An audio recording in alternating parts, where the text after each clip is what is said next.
Today we are going to be talking about the UTG CQB Red and Green dot sight.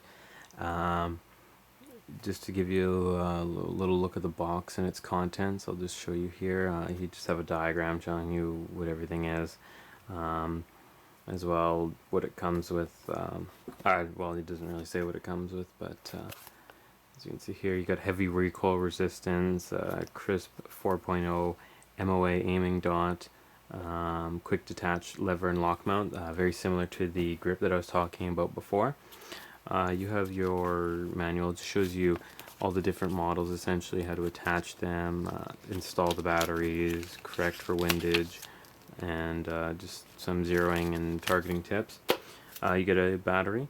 You actually get two, which is excellent. So you have one to use and one is spare. So I already have mine installed, the first one, so this is just the extra one. You get this kind of warning card thing, and you get a pretty high quality actually cleaning cloth for your lenses. So the product here, as you can see, I'm just going to show you the number of the product here. They're probably different. There are many variations. Do they make many difference? I don't really think so. I mean, it's just whenever they were made or something like that. Just want to show you the windage and elevation knob here. As you can see, and you can adjust that when you're shooting to really zero in on the target. One thing you need to be careful about, if you find that you're adjusting them and it's still not getting there, make sure you don't knock this around because it will throw your adjustments off. As well, you have two sides here. This goes left and right. This is how you can indicate what it is on at the current time. Right now it is off. If you do one of these ways, you're going to go into the green, obviously, and once you get at this point, it starts going into, you know, red, your red dot, and you know, it goes all the way around. So just talk about the lens caps here. They pop up and they stay attached, which some people may like, some people may not like.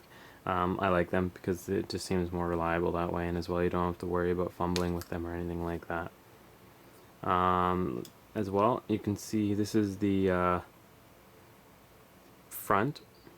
This is the one you'd be looking down, so your head would be here and you're going to be looking down here. And if you look in there, you can see the laser in there, and you can even see the intensity when I change it. That's one thing that a lot of videos don't show, is the laser themselves. You can't really, the red one's a little bit more difficult to show.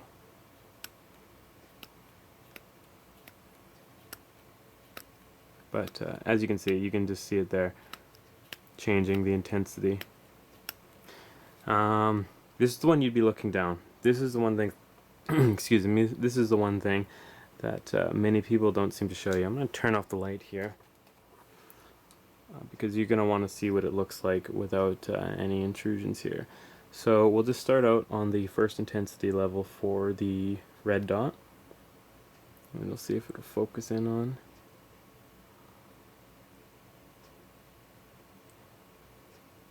It's going to have a much lower intensity. That's just number one. Number two, you can see it a little bit better there. And we'll do 3, 4,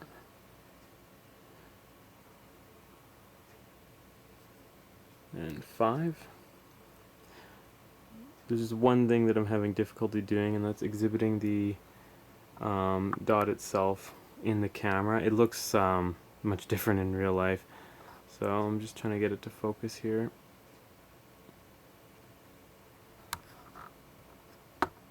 Which it doesn't really want to do. Let's see if I put it farther back. There, you can see it. There you go. So that would just be for the red dot. It's hard to kind of keep this straight. Okay, so that would be off, and then this is the green laser. And this is second mode, third mode, fourth,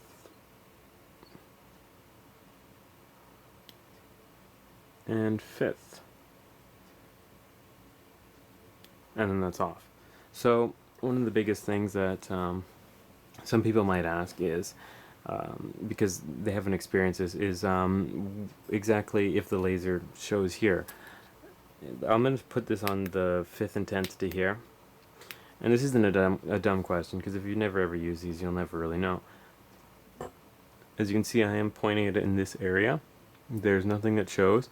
The only thing that you'll be able to see is if you're right up there and you can see that laser just in the back there. It does not show on any surface area whatsoever. The only way you're going to be able to see it is through here. So it kind of gives you the illusion that there is an actual laser light being pointed at whatever you're aiming at, so right there. But there's nothing going to be there. There's no possible way that it's going to show up. So that's kind of one of the advantages. This is kind of more for, let's say you want to be discreet. Maybe you're playing a paintball game or airsoft game, and you don't want to use the laser because that'll show up on your target or opponent. You can use one of these. You'll be able to see it kind of as a replacement for the steel sights, so to speak. And you can definitely use that to your advantage. Now, let me just see if I can show you the 5th one again. And in case you guys hate this footage, just let me know. I could make another video just trying to show you a bit better. I might use a different sort of example. As well, like I said, for this scope, you will have to do some adjustments. It's not going to be accurate right out of the box, especially depending on which gun you're going to be using. So definitely make sure you know how to use the adjustments. That gives a bit of tips in the box itself. And as well, I want to show you what it looks like on top of the Umeric Steel Force. As well, I should just remind you, make sure that you do turn this off all the way. It has to be on like either that R mode or just the neutral G. It can't be on any of the numbers, otherwise that means it'll be on. You're going to waste your battery and it's going to be dead. That's just kind of one thing you should do before you close the caps. But again, like I said, the quick attach is very, very convenient, especially for this, because if let's say you want to swap it out on a gun, you don't need any tools or anything like that. All you got to do is put it in the position where you want it to be. I'm just kind of putting it on an indiscriminate position and locking it in. Like I said, like if you want to see how it works again, just look at the grip. But essentially, just put it on there, lock it in, make sure it's secure, open it up, and put it on the setting that you want. The higher you go, the more intense it will be, and as well the more kind of enlarged it might be. So it might kind of, depending on what kind of eyesight you have, as well as what kind of target you're shooting at, you may want to decrease the intensity, because it might actually help you zero in the target more. As you can see, that would be for a farther away target or smaller. Otherwise, you're going to have this like red light blocking your entire view. It's easier to explain when you're actually using it, and you can have fun with it. You can adjust it to what you want it to be. Maybe you want it to be blocking your target completely. That's completely up to you. And that's the great advantage though about this, is that you can switch from red to green. The green laser is going to use a lot more energy than the red. That's just fact. Green lasers just happen to do that. Red lasers use less energy, so if you want to save energy, use the red mode. If you don't really care, use the green mode.